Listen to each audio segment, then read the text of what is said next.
गरीब साध साध सब नेक हैं, आप अपनी ठोरी। जो सतलोक ले जाएंगे वो साधु कोई और।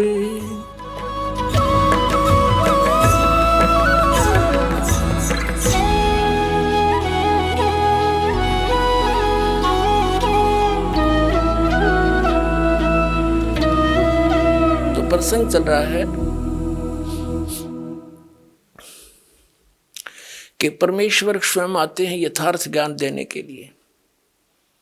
श्रीमद् भगवत गीता अध्याय नंबर 4 के श्लोक नंबर 32 में कहा कि अर्जुन, जिन साधनाओं की जानकारी तूने गीता अध्याय नंबर 4 के ही श्लोक 25 से लेकर 30 तक सुनी, ये सभी साधक कोई तो देवताओं की पूजा करते हैं, कोई व्रत रखते हैं, कोई योग अभ्यास ही करते हैं, कोई स्वाध्याय करते हैं, कोई तीक्ष्ण अहिंसावादी व्रतों का पालन करते हैं, कोई तप करते हैं।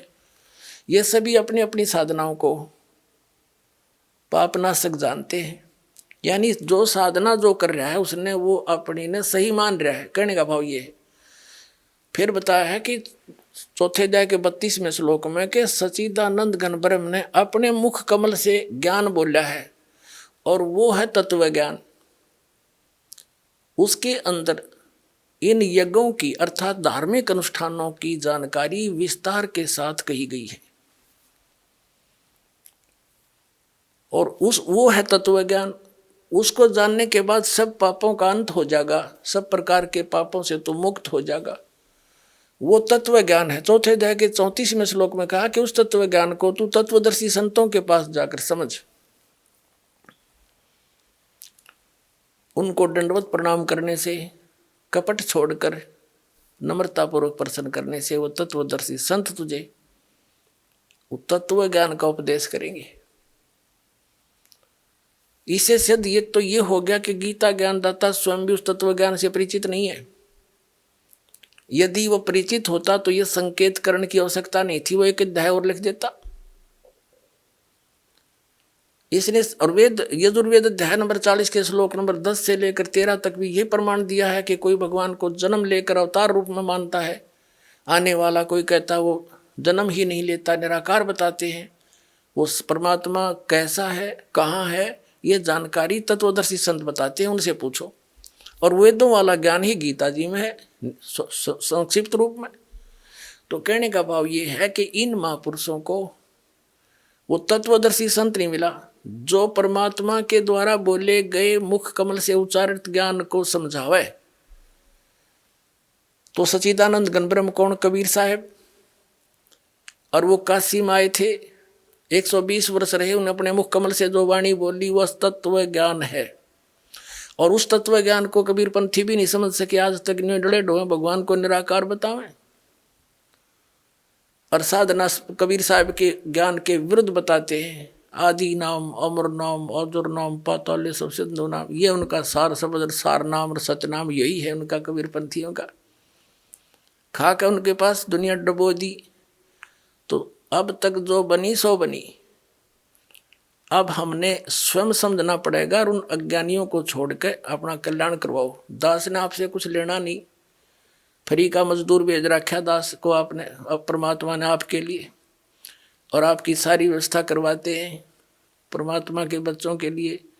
आपके भाई बहन जो इस ज्ञान से परिचित हो गए हैं वो डिवोट हो चुके हैं मालिक के लिए। ऐसी सुविधा आपको शायद घर में नहीं मिलेगी जो यहाँ देता है भगवान अपने बच्चों को। और ऐसी सुविधा देकर फिर ऊपर से अमृत की वर्षा करते हैं। वो ज्ञान जो खोजे तो नहीं मिला, ऋषि मार गए, सिर मार कर मर गए। कबीर साहब कहते हैं, नौमन सूत उलझिया ऋषि रहे जखमार, और सतगुरु ऐसा सुलझा दे उलझे न दूजी बार। सतगुरु ही इस तत्व ज्ञान को सुलझा सके। जो 9 मन सूत उलझ गया, 1 किलो 1 शेर 1 किलो सूत उलझ जाना, जुलाहे को पूछना कितनी समस्या होती है उसको।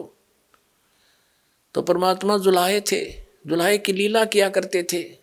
उसी से उदाहरण दिया कि 1 किलो ग्राम सूत उलझ जा, कच्चा धागा टूटे तो गांठ पड़े, गांठ पड़ जा तो जो यजमान है जिनका कपड़ा बुनना आया है वो पैसा दे नहीं एक भी बुनाई का, अगर तूने गांठ लगा दी मेरे कपड़े में, तो उसको सुलझाना पड़ता था और सारा सारा दिन लग जाता था 1 किलो सूत को सेट करने में, उलझे हुए को। तो इन्होंने काल ने तो 9 मन सूत उलझा रखा है भक्ति का, अध्यात्म मार्ग का। तो कबीर साहब कहते 9 मन सूत उलझिया ऋषि रहे जखमार, सतगुरु ऐसा सुलझा दे उलझन दूजी बार। तो दास भेज रखा पुण्यात्मा सतगुरु बना के उस परमात्मा के ज्ञान से, और ये ऐसा सुलझा दिया इस कलयुग में भी अध्यात्म ज्ञान नहीं उलझेगा, कोई भक्ति करियो चाहे ना करियो, बाकी तो मालिक का आदेश है, सभी करेंगे, पूरे विश्व में ये ज्ञान जावेगा।